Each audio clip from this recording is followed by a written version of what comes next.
Hello everyone! Happy Women's Day! This is Claire Madarang, Communication Officer for Women for Biodiversity.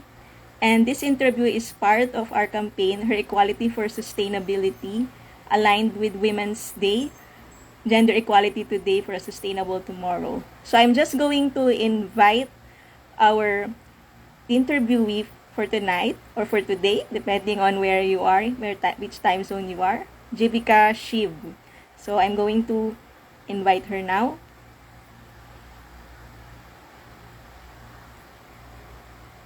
Okay.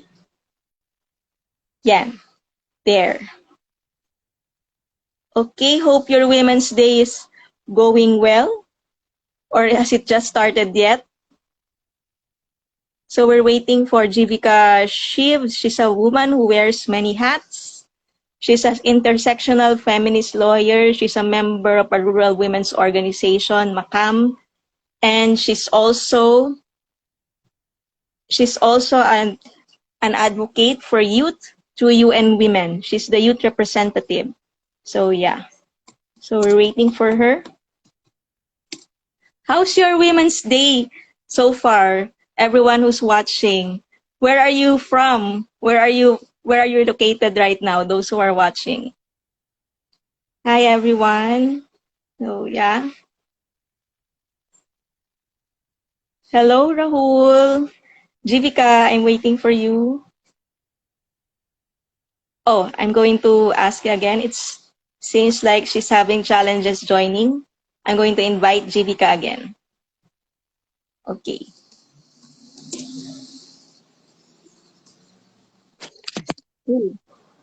Hello, Jivika. Happy Women's Day. I was just greeting them. Happy Women's Day, and I introduced you a bit that you're a woman who wears many hats and representing different organizations. So, but I would also like our viewers to hear you introduce yourself and what kind of work you do in those three organizations or in those three endeavors that under your profile there are three descriptions. So can you introduce yourself for a bit before we proceed? Sure. Hi everyone, and I'm sure more people will join in as we start. Yeah, so I'm a lawyer. I'm a social worker. I work at the intersections of women's rights, gender equality, and social justice.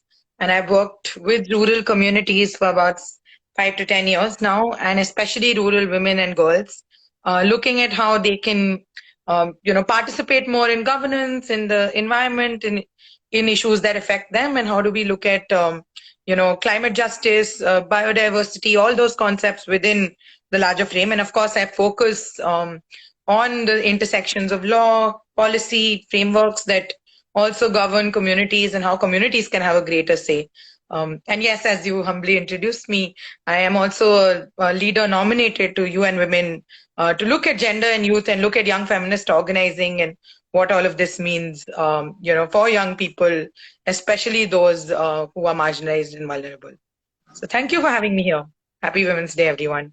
Yeah, happy to have you here. So I want to know because so far all the work that you've mentioned are related to women, with advocacy for women. So I'd like to know how you got into this kind of work and what makes you continue to do this kind of work, and would you be able to share some memorable projects you've had along the way? Yeah, so I think it is Women's Day today. So I am going to focus on, one of the collectives that we've all co-founded, that we're all part of, which has a very important place in South Asia, but I think the world over, which is the rural farmers and the farmers movement, the women farmers movement, which is Makam, Mahila Kisan Adhikar Manch. And I think I work in similar spaces where we look at women collectivizing to talk about their own rights and what's happening to their own lives. And one of the key areas within this, and I think as a woman, I identify with those issues as well. And I think having lived with diverse women, coming from a diverse experience myself of different regions, different communities, and having lived urban and rural, I think these issues resonate with me.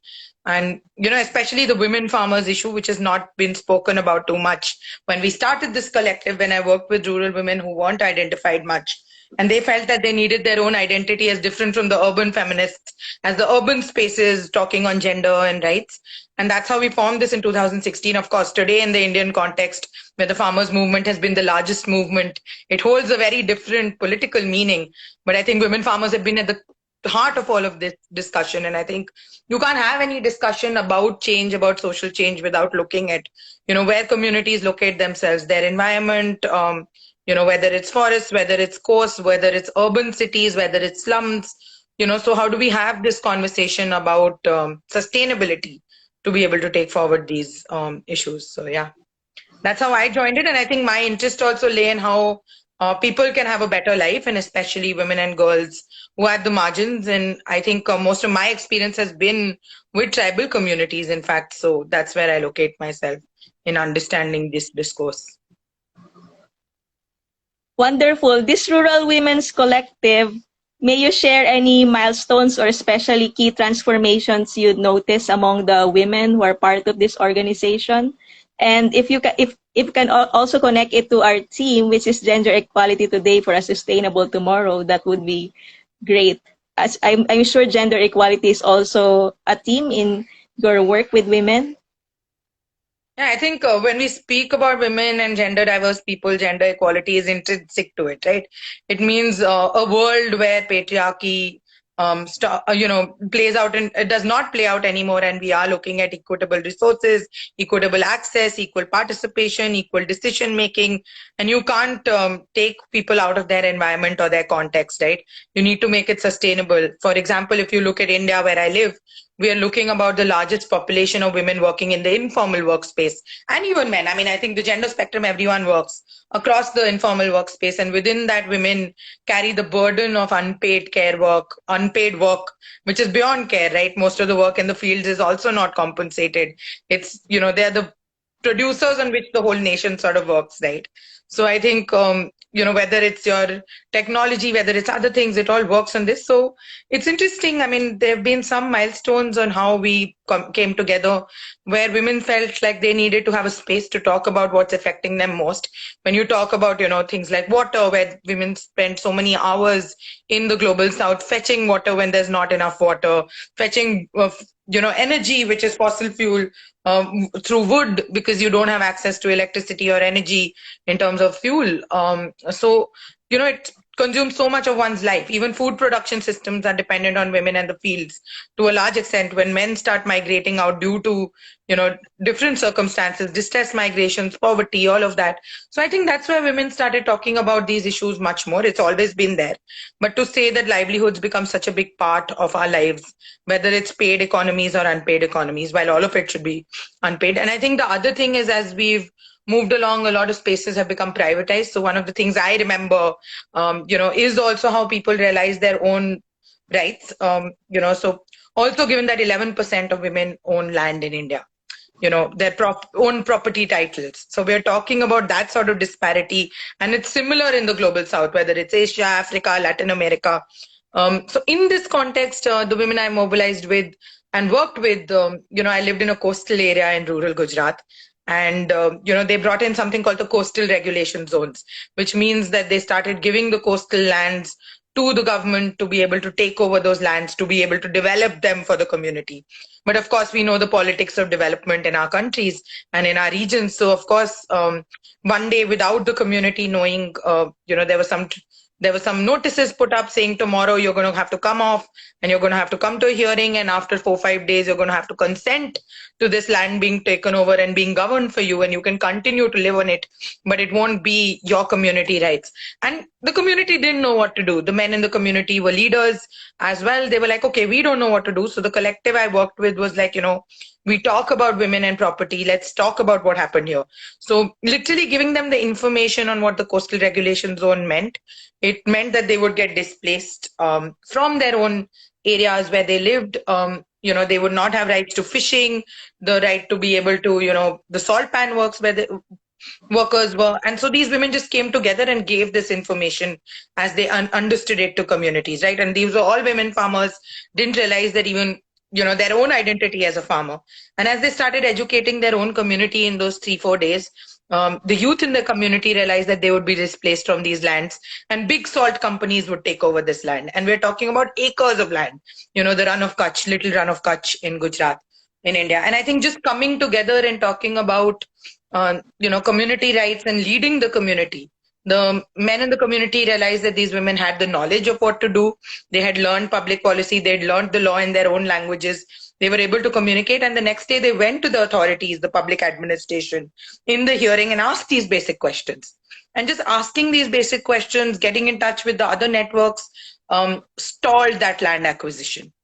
And today those communities have the right to fishing. They have given some land to the government to be able to do some of the development work, but mainland where they worked, where they lived, they continue to live there. And I think some of these, this is just one example. There have been examples around forests. There have been examples around, just farming and small land holding, how women have asserted their rights, how they've asserted their right to property titles. And all of these women coming together to say we can't do all of this without conserving these areas, without talking about the biodiversity and living with these areas in a, natural environment. And they've come together to form this collective, and a lot of them are rural farmers themselves. Hopefully we can bring them into the next sessions as well. So I think that's how, just seeing one struggle and learning the power of speaking about these things for ourselves, right? Speaking about how this is affecting us, whether it's urban areas and, displacement, whether it's rural areas and displacement, has brought these women together. And I think there are many such examples of such networks as well. And they're the ones who've been leading the, the questions around the farmers' laws, because they're the ones who are going to be affected the most by price dysregulations, by privatization of food systems, of the farmlands. And you can see them across the, the peaceful association that's been there in the country last year as well. Wow, that example you mentioned on the coastal regulation, may I ask how long it took in the negotiations before the rights were given to the women for the fishing area? But it's a really good negotiation, because I understand there was some part that went to the government, but there are still some parts that are for the community, for the women. I wonder how long that took. How long did it take to I mean, these reach struggles are that not point? easy, right? Some of these have been 20 years in the making.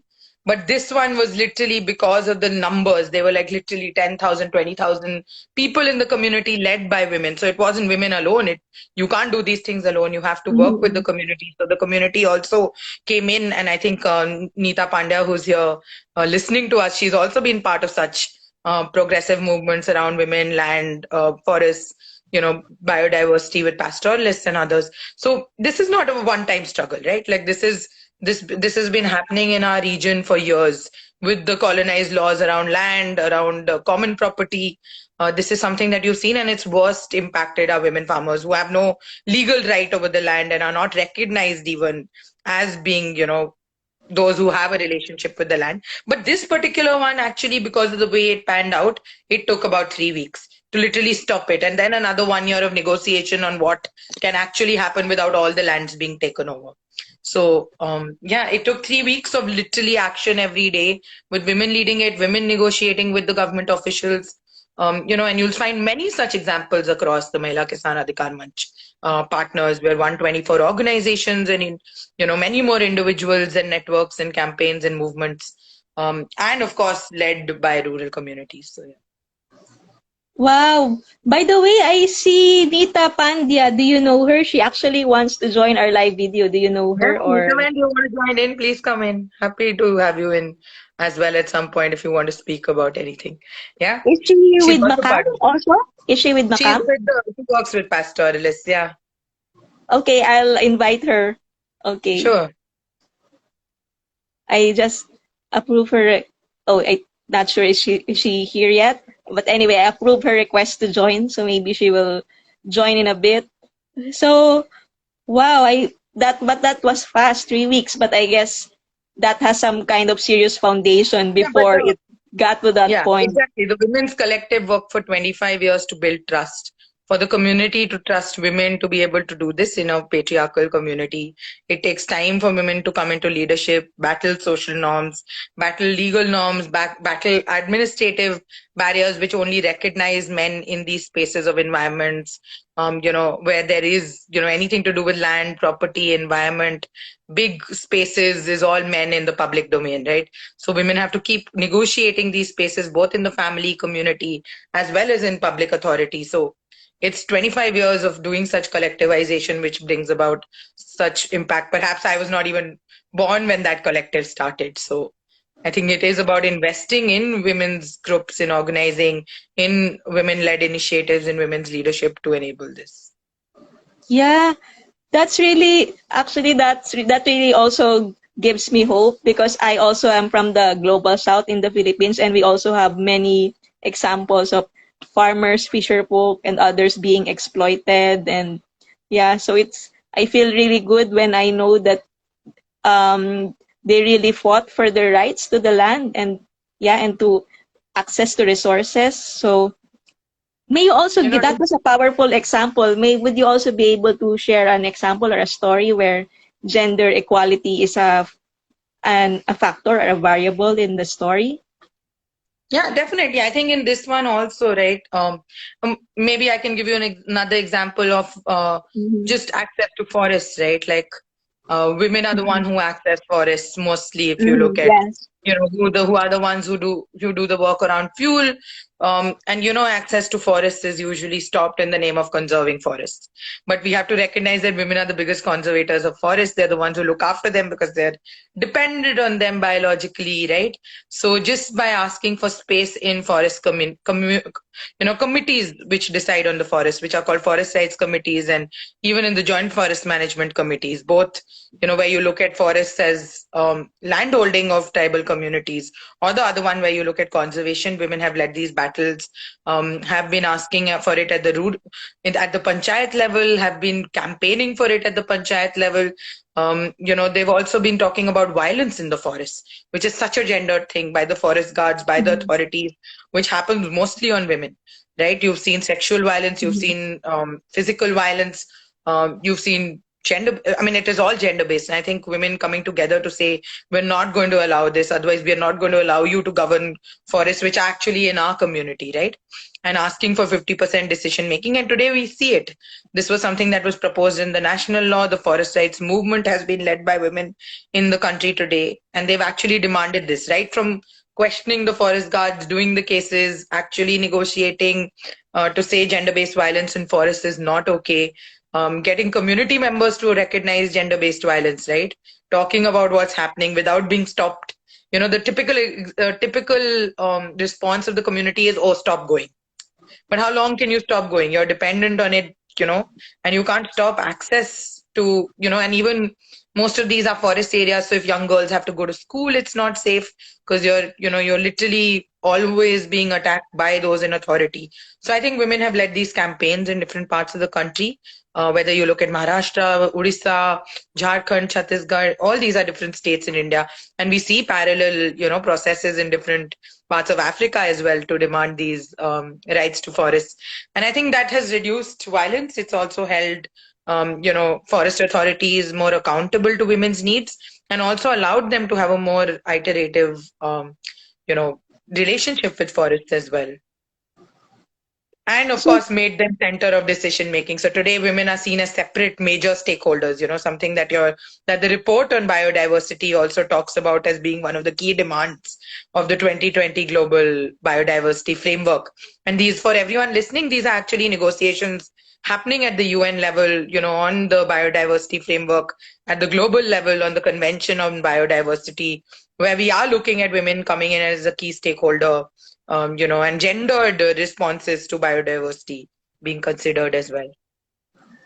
yeah, since you brought up the part of the biodiversity framework, why do you feel that women should be included, truly included in the post 2020 global biodiversity framework? For context to those who are listening to this for the first time, there's an upcoming Convention on Biological Diversity series of meetings from happening March 14 to 29, and one of the agenda there is to discuss the post-2020 Global Biodiversity Framework, which will be the blueprint for the next 30 years. That will be the blueprint for all the parties or the governments to the Convention on Biological Diversity. So whatever is agreed there, they need to enact to implement international biodiversity strategies and action plans. So in their NBSAP. So yeah, so looking at women and policy, particularly in the post 2020 global biodiversity framework, why and how do you feel should they be included in this framework? I think the why question, I think we've moved. I mean, the why question is something that I hope we won't be asking for the coming years. And it's really sad that we're still having to keep on reiterating this, but it's an important one. Women form most of the 50% of the world, at least, and more in some places, but that's a very reductionist argument. The argument is also because women are the ones who are looking at, spaces environment, resources, biodiverse spaces, whether it's forests, whether it's farms, whether it's cultivation, whether it's, lakes, water, all of that, women have a intrinsic relationship the way gender norms are. And while we keep changing gender norms, we must recognize a key stakeholder in the process as women, and especially women and younger women and girls, given the demographic dividend of our world right now. I just wanted to say that. And it's also the way, how do you look at fair and equitable ways of working with these resources? How do you also have a sustainable way of looking at biodiversity, which is not using and user rights, but also sustainability rights? And I think women, I mean, the whole gendered aspect also looks at how do you recognize women as a key stakeholder, right? Saying that we're not only a receiver of biodiversity based programs and projects, which say how you need to deal with women, but we're also decision makers in the process. We can decide how this is used, how it's conserved, plans around it, how you can build, greater access to this. So I think and this has been a demand for sustainability and policy making and decision making across the spectrum, but more so when you look at environments, when you look at farms, because it is such an intrinsic relationship of production and of growth. But do you want to add to that as well, Claire? And then I'll come back. Why do you think Yeah, actually, it's more of a follow-up question. I think the answer to us is both obvious, but I guess I also understand that it's sort of painful that we still need to ask the why, but sometimes we need to keep answering these questions to reach more people and to convince them, or to somehow maybe not convince, but to make them see the role of women. Yeah, I also understand that women have very unique roles and significant roles that are different to men in biodiversity. So it's really important their decision making is that their participation is included. So in your experience personally in your work in India, in Makam and others, how did you see the gender dimensions in biodiversity conservation and restoration, and how can that come into play in as we shape biodiversity policy or the post 2020 global biodiversity framework? Yeah, so I think some of the ways that a gender dimension come in is that women, as you said, women have different gender roles, women have different ways they've been the ones who've been looking at conservation of water resources. They're the ones who've been looking at land and land tenure. They've been the ones looking at how to manage production systems, especially during disasters. It gets amplified. How do you look at, how do you also look at, what is grown, what is flora, fauna, what is forests?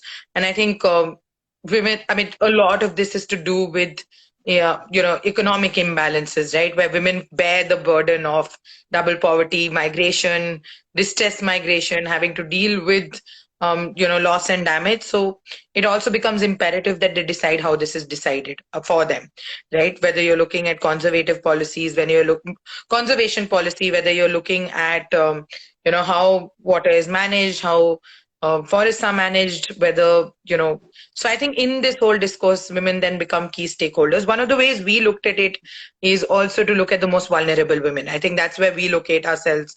Because if you've got it right for vulnerable women, for those who are most marginalized, whether it's small scale farmers, whether it's indigenous women, whether it's, fishing communities, whether it's pastoralists or nomadic communities, then you'll get it right. Because these are the ones who have an unequal burden of conservation on them as well. And they're the ones who are most intrinsically linked to rural spaces, where there is much more of an environmental impact. And they're the ones who can actually bring it together, right? Like they're the ones who actually conserve while the rest of us consume. So I think also centering them and centering women's collectives where these conversations happen instead of making them individually responsible, to also looking at how they play, where is their leadership, where are they participating, are they fully informed and not just tokenized in terms of, just being there in meetings or in decision panels. All of this is how you change gender norms because they're having to interact with the environment every day. But how do you also make it meaningful engagement to be able to do more decision making, especially around natural resources? And I think one of the other things we're trying to do is also look at, uh, you can only build more gender gender norm change when you know what's happening, how women are getting impacted differently, whether it's gender documentation, whether it's data, whether it's gender disaggregated data to be able to address, the future of what you call biodiversity governance, right? Because we are coming into this frame where the world wants to govern biodiversity. But who governs it? Who decides? Who's placed at the center? Whose lens is seen? How we see it as urban people will be very different from rural. Within that, those who go every day into spaces and interact more with the environment would see it very differently than those who don't. And that is women in the workforce today. You are looking, especially women farmers, as that identity, whether it's, you know, those who are crop growers, whether those who are daily wage laborer, most of them is women farmers. While men keep trying, semi-skilled work and all of that, women continue to be the ones holding the fort on environment and that interaction. It's interesting. Yeah, you mentioned sex disaggregated data. Yeah, I think that's also one of the important factors for that for biodiversity policy. So aside from that, what for you would make our gender policy or the post 2020 global biodiversity framework truly inclusive for women? So I think, the fact that its indicators should have a gendered nature to them. What does it mean differently for women and men? All the targets need to have it, as the report also says, and that's been something that all of us at the Women's Rights Caucus have been saying for climate change and for biodiversity.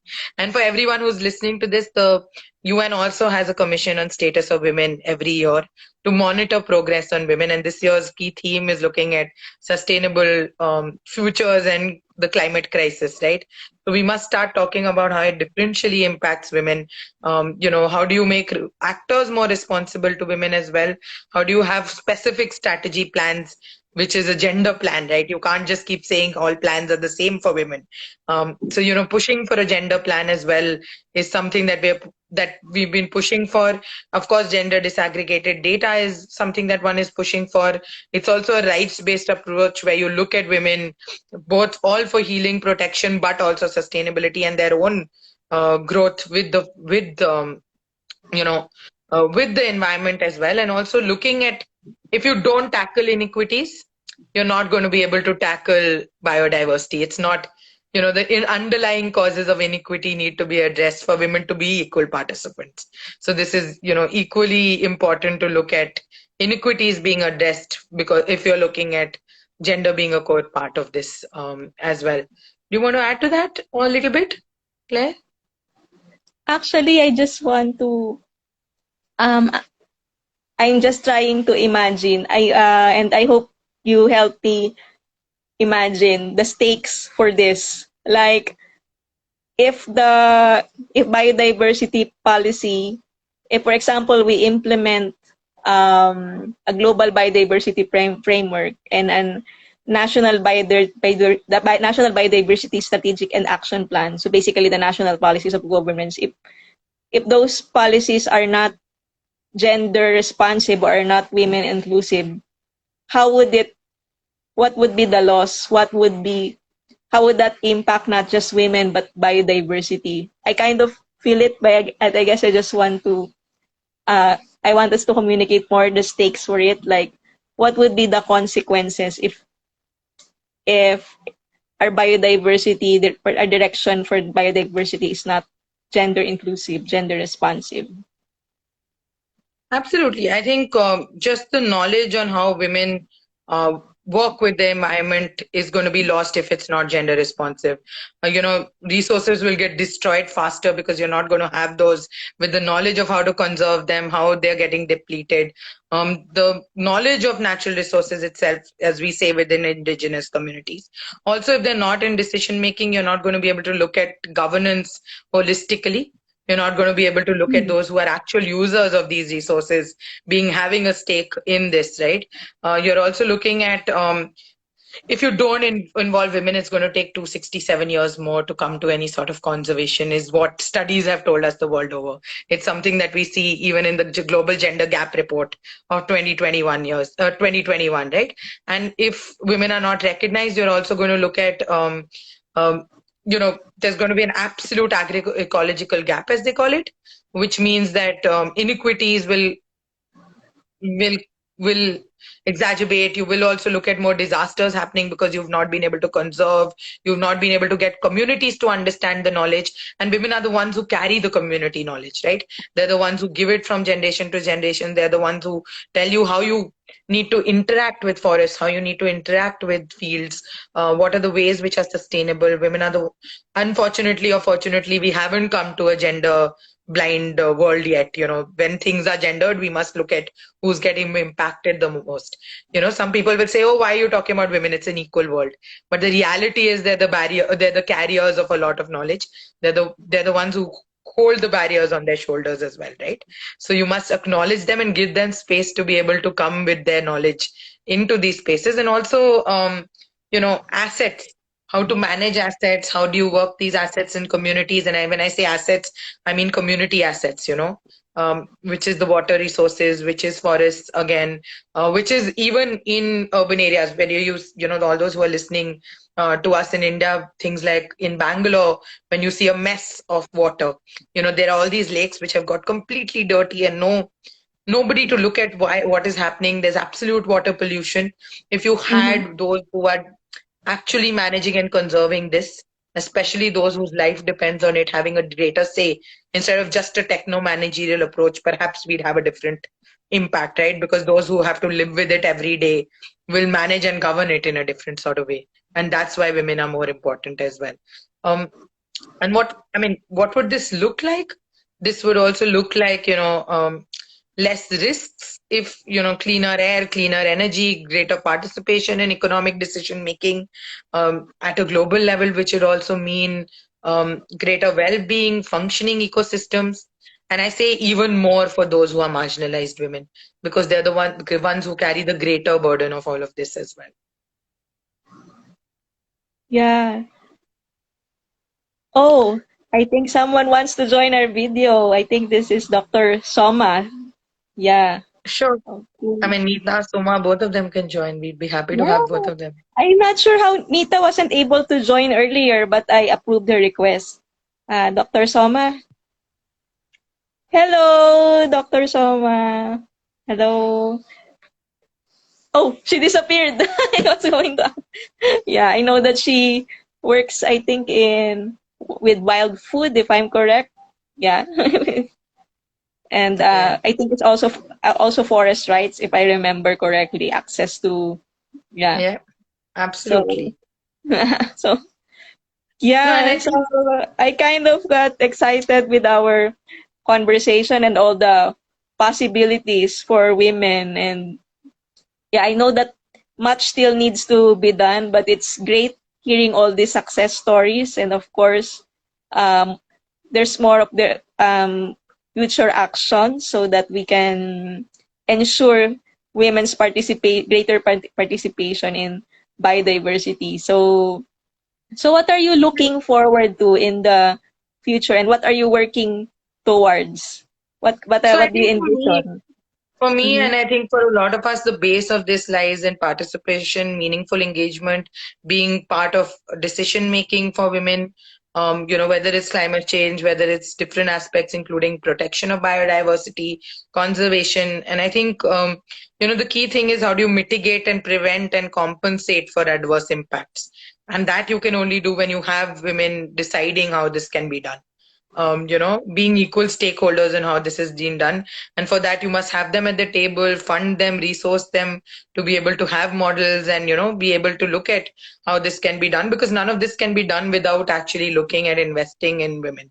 Whether it's investment in leadership, whether it's investment in model building around this, investment in data around women, investment in women's capacity building to be able to look at greater biodiversity equality. So I think these are some critical areas that one needs to invest in to be able to look at actually reaching a gender target, and mainstreaming gender within, and also making sure that this is, to be or doing all of this, you need to be in governance and legal frameworks. You can't do this sitting without any power, right? So pushing for policies and programs which allow for women to be rights bearers and come into these spaces as well is really, really important. And that's something I think, especially women from the global south, if it's international policy spaces, talking about forests and resources, right? Where we've got the maximum amount of natural resources in the global south. So, you need to also have representation from the global south in these spaces. Since you mentioned investment, I'd like to share about our, because I know you also have a CSW 66 event. We're also working with FIMI and IFIP for an Indigenous women and access to climate and biodiversity finance. And the title of the event is enabling her, because we need to enable women so that they can, with financing, with investments, they are empowered. Women are empowered. We are able to act to implement conservation and livelihood programs. So yeah, so it's happening on Tuesday, March 15, 9 a.m. EST New York time. So yeah, so it's also in our Instagram, so you can take a look at it, those watching here. So yeah, I think you also have if maybe you'd also like to share about your own event. I think you mentioned it already earlier, but maybe you can I think invite I also think the our viewers. conversations around climate change that one is Mhm. happening, is not separate from the women's question. And I think looking at education, SRHR, violence, decent work, it's and loss and damage and disasters and their intersections, especially for indigenous women, rural women, even urban people, right? Like, because you are looking at these linkages more and more. So I think that's what this Commission on Status of Women is about. It's starting on the formally it's starting on the 14th and going on till 21st of March. There are amazing events. There are also events by global movements, policy makers in the NGO CSW space. So even if you are not working in this space, it's a good time to look at what's happening in the discourse in the world. It might impact your own company policies. It might even impact the movements you're part of, and especially a lot of young innovative ideas are coming around from young women. And I think that's the leadership we're looking at today. I can see some of the younger leaders have joined and are listening to us as well in this conversation, like Meela Gauri, all of them as well. So hi to you guys. But just saying that it's important to invest and look at these things. So there are many, many events looking at the intersections of indigenous women, rural women, disability, violence against women, gender-based violence that's coming up, but also looking at it in the concept of structural issues, right? Policy making, financing, resourcing, decision making, leadership. How do you place this? There's global events happening on the 16th around generation equality, which foreground women's feminist climate justice as well. You can look all these up. Some of us are going to be sharing them through the month and join these conversations as they go along as well. And of course, look up the outcomes of the youth's recommendations on gender, climate change, and what is being inputted into the negotiations. Some of us have been part of inputting into negotiations and hope member states take cognizance and also do it. But at the same time, the biodiversity negotiations are also happening in Geneva. So we're hoping at least there's a greater gender dimension. And, Claire has been at the forefront of it with many other colleagues, including Rinalini and others, Shruti, Yeah. and also we hope that there is a greater gender component than just saying women are, knowledge holders. So if women are knowledge holders, how do they also become decision makers? How do they also participate? How do you also invest in, women's knowledge? How do you also invest in greater parity models? How do you also give them spaces in national plans on biodiversity, climate change, and also make sure that those are guaranteed spaces in those negotiations as well? I love that, from knowledge holders to decision makers. Yeah, because women are both. So this is yeah, we need to honor that part about decision making more. So I agree that we would have greater impact on biodiversity conservation and restoration um, if women And will be given more decision making power. Yeah. And I So think the whole conversation is, unfortunately, in the environment and climate discourse, women are seen as vulnerable, right? The automatic true, assumption of true. women just being vulnerable. While there is a vulnerability to women, there's also an agents of change and those, as you said, knowledge holders and decision makers. So how do we move from that vulnerability only to actually looking at them as equal? And I think investing in them and also making sure that this is investment as accountability of states and not private investment, which has its own challenges and it has its own agenda and political realities, which we know are exclusionary to women and young girls and youth in all their diversity and gender diverse people. So, how do you also look at making the state accountable for all of this, especially when we're looking at ecosystems and, a lot of which are under the control, access, and negotiation of the state? Yeah, that's true. I just want to visualize also for those watching this now and those who will be watching this later. How does that look like? Would you be able to share an example of women as decision holders in biodiversity conservation or restoration? So, Yeah, sure. So, in Kenya, if you look at it, there was a community collective of forest users similar to India, which came together, looked at what the forests need to have, decided with authorities, said that you can't be deciding forest ecosystems without us if you're going to, privatize so many forests. And that's been the demand of the forest rights movement as well in India, and especially women, to say that you can't decide without us, bring us into the decision making table. We've even seen this in Kerala in India, where women in governance institutions have stopped mining and talked about open spaces for self-governance. We've seen this in many other states where women have started asserting, resisting, private, like I said about the coasts where I lived, and mhm. also coming into decision making, saying that we're not going to sign off on land, on, methodology unless we're also consulted and meaningfully consulted before, these benefits and these pre-use negotiations are done.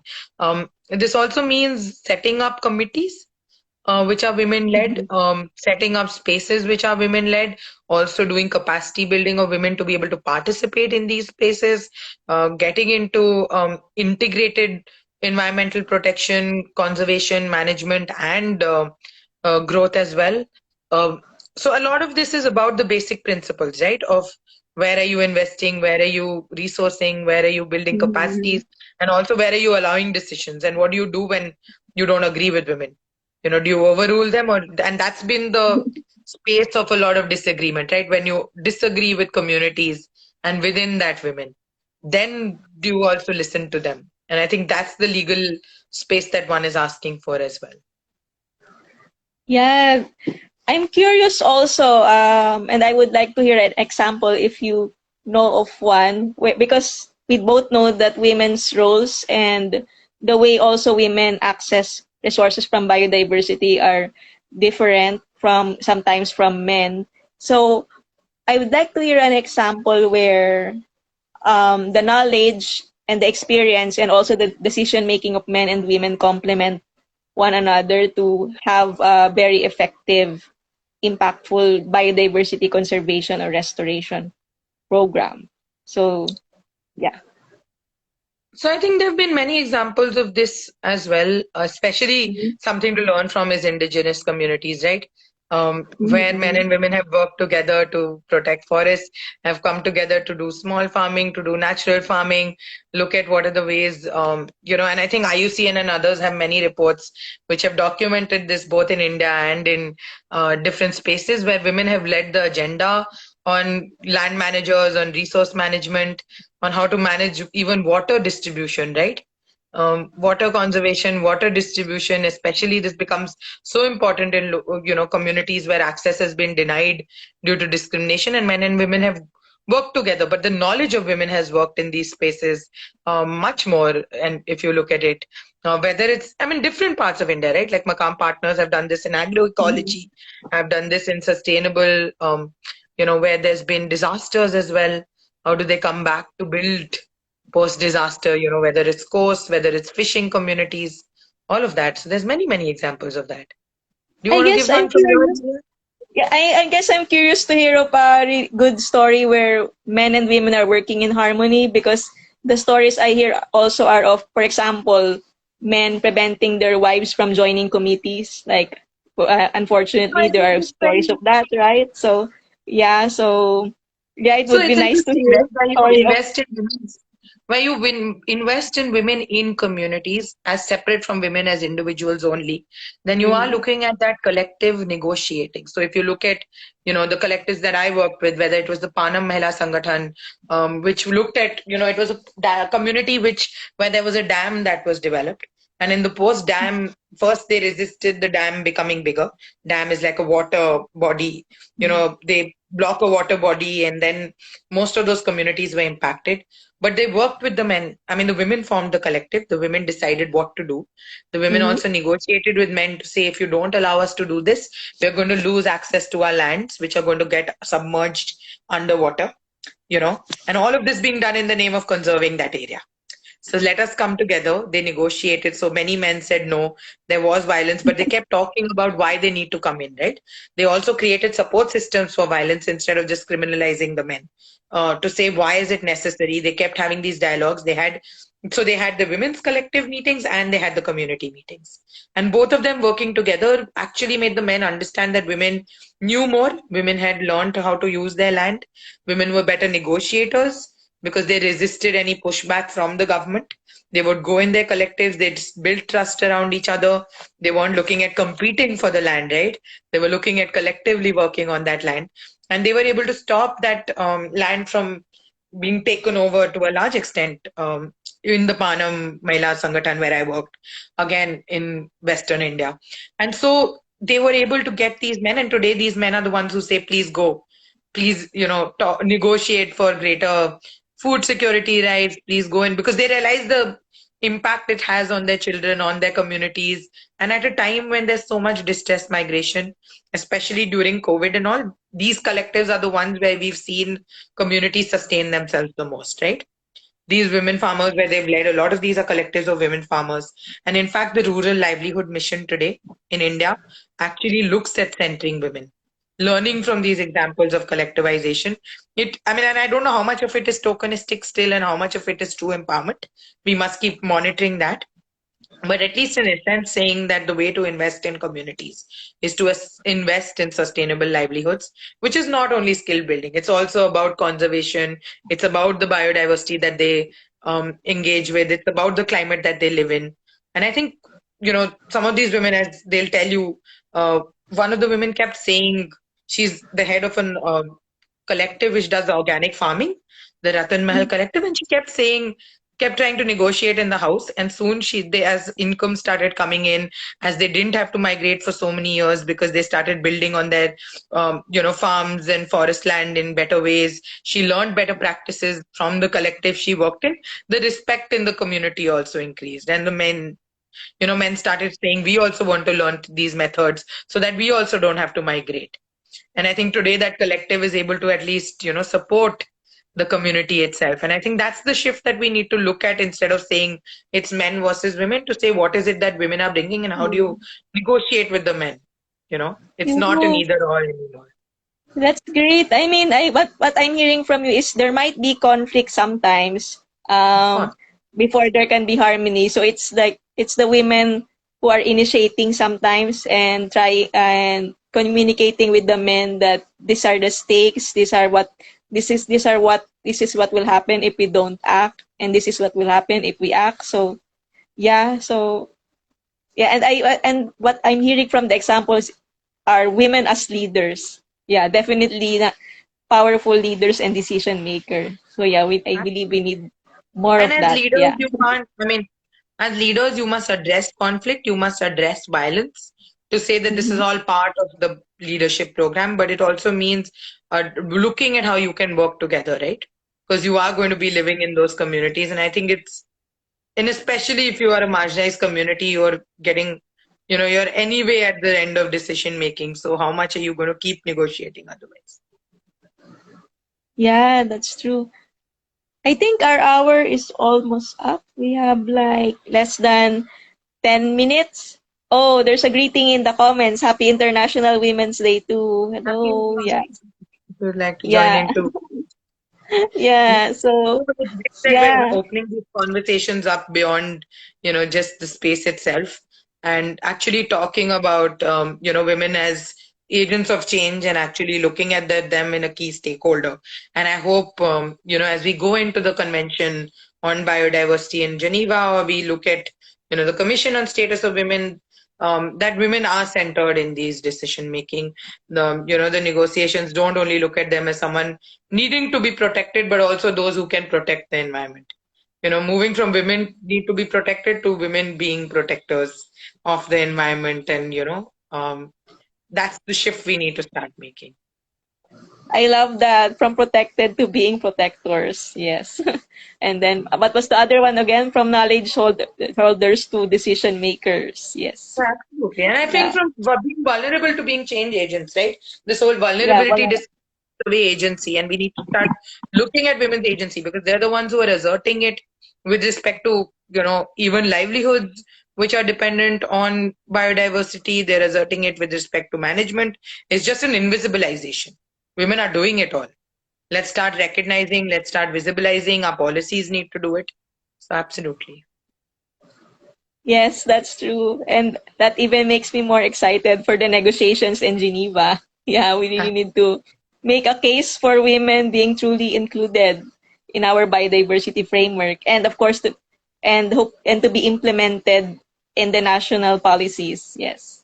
Absolutely. So, And for those who've just joined, there are negotiations in Geneva around the Convention on Biodiversity.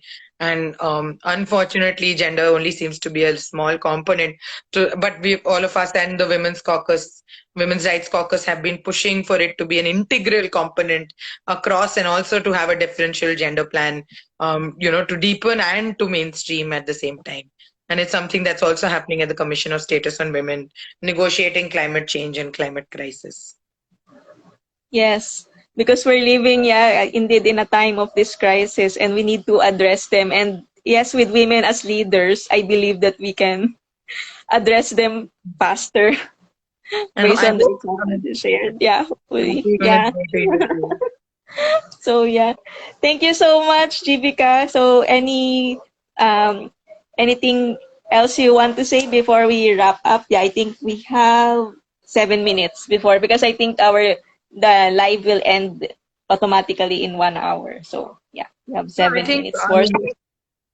this Women's Day, I think we must start talking about women at the margins, giving them the voice and agency to be able to talk about it, making sure that they are also informing this biodiversity and climate change discourse. And I think we've done global consultations and regional consultations on climate change, even in our own country as the Women Farmers Movement. And within that, also marginalized young women, and looking at their rights, especially you can't look at this as separate from discrimination, as separate from the exclusions that women face because they impact how they interact with the environment. For example, one of the key learnings was access to water and conservation of water is so intrinsically linked to women's position in the caste hierarchy, in the hierarchy of the village and its indigenous composition, and things like that. So we must start talking about exclusions and discrimination if we want to actually look at it from an intersectional lens, right?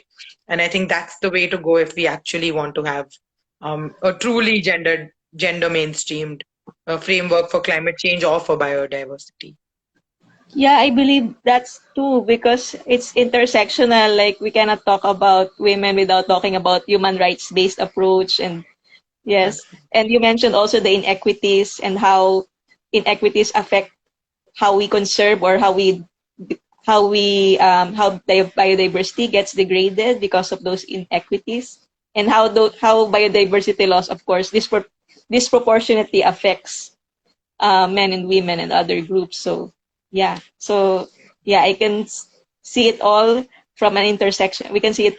Yeah, it's intersectionality is the way I think, even in the climate and biodiversity. I do remember a friend who attended COP 26 in climate saying that much of the much of the discussion there was also somehow inter overlapping with with biodiversity concerns already, and actually they're really all interrelated. So yeah, they're not Absolutely.